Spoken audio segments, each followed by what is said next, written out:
байцгаана уу JD Mongolia байна. Солонгос хэлний анхны шатны дөрмийн хичээлийнхаа дараагийн хичээлийг үздэцгээе. Өнөөдөр би та бүхэндээ заах дүрм маань үйл үгийн дүрм байгаа. Үйл үгийн үгүйсгэх хэлбэр буюу Jianta гэсэн дүрм байгаа.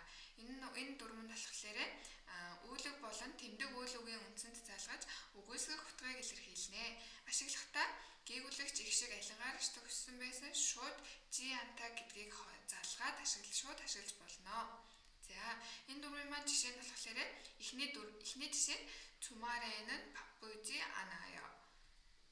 Монголоор орчуулах юм бол 7 хоногийн сүүлчээр завтай байдгаа гэж байна. Энэ дүрмийг ашиглахдаа Паппуда гэд энэ үгэн дээр дааг нь аваад Паппу гэдэг ихшгээр төгссөн Паппу дээр Jianta гэд шууд залгасан байгаа.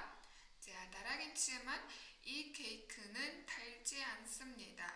Энэ торт нялуун биш байна гэд бас адилхан тэмдэг үйл өгөн дээр хэрэгэлсэн байна энэ жишээн дээр бас.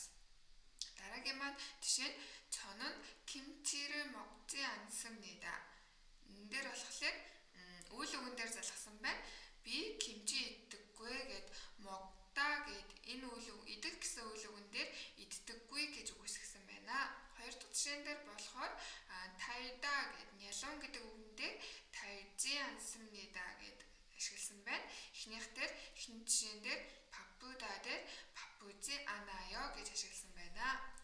За саяны гарсан жишээн дээр байгаа Чумай гэдэг үг гарсан байгаа. Чумай гэдэг нь болохоор 7 хоногийн сүүлч буюу ерөнхийдөө хагас бүтэн сайн амралтын өдрийг Чумай гэж хэлдэг байгаа.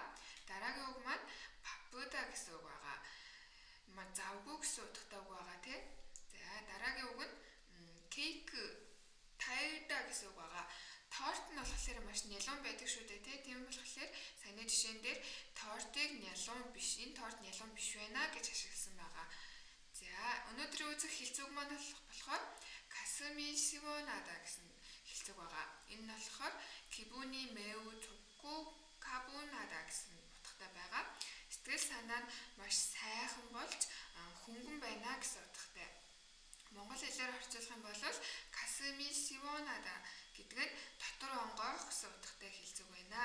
За энэ үгийг харах юм бол 기분 гэдэг сэтгэл санаа, 매우 маш их, 좋고 сайхан, 가분하다 гэдэг нь болохоор сайхан хөнгөн болохыг илэрхийлж байгаамаа. За өнөөдрийн үзэх зөөр үг нь болохоор Күсэн 끝에 낙이 온다 гэсэн байгаа. Күсэн гэдэг нь болохоор зовлон зовөр гэсэн утгатай байгаа. Гэт гэдэг нь болохоор төгсгөл, наг гэдэг нь аз жаргал сайн сайхан гэсэн утгатай байгаа. Унда гэдэг нь ирэх гэсэн утгатай. Тэгэхээр энэ өгүүлбэрийг зөөр үгийг монгол хэл рүү орчуулах юм бол зовсны эцэст жаргах гэсэн утгатай зөөр үг болж байна. За өнөөдрийнхээ хичээлээ